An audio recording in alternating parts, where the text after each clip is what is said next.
Nĩ hĩndĩ ya mĩhang'o ya gũtwara anake a thibitarĩ arĩa mahũrĩtwo rithathi hĩndĩ ya mũcemanio wa gavana wa kaunti ya Mombasa nĩwe Abdulswamad Sharif Nassir, mũcemanio ũrĩa ũhanĩkĩte kĩharo-inĩ kĩa Bomu gĩcigo-inĩ kĩa ũmbunge gĩa Changamwe.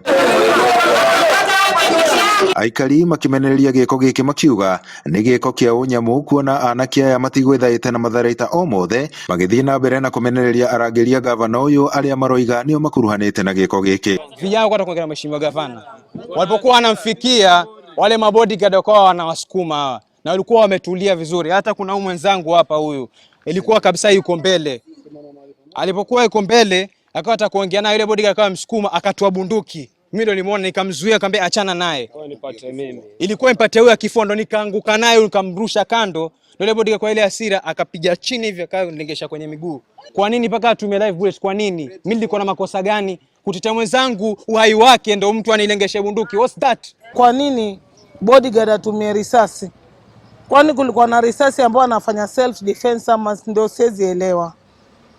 Lakini kwa kitendo kilichofanyika leo sasa hizi mimi nashindwa. Gavana wangu mahali huko, why are your people wanatumia nguvu kwa siasa yako? Borithi nao makiugaga heha ici ciambĩrĩirie hĩndĩ ĩrĩa gĩkundi kĩa Nyanake kĩyumĩririe na kĩambĩrĩria kugĩrĩria gavana ũyũ na nyĩmbo cia one term. They chanted one term governor, and as the governor wanted to address them, they became violent. And that is where the fracas started. The injured persons have been taken to hospital and they are receiving treatment and follow-ups will be made.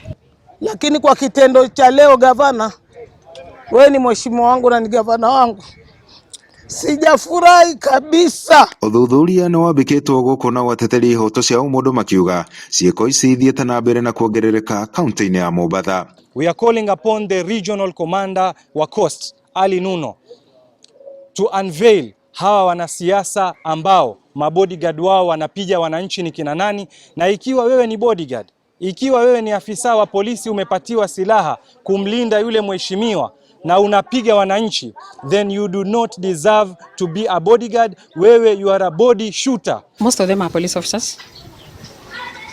They should follow the law and ensure that they do the right thing.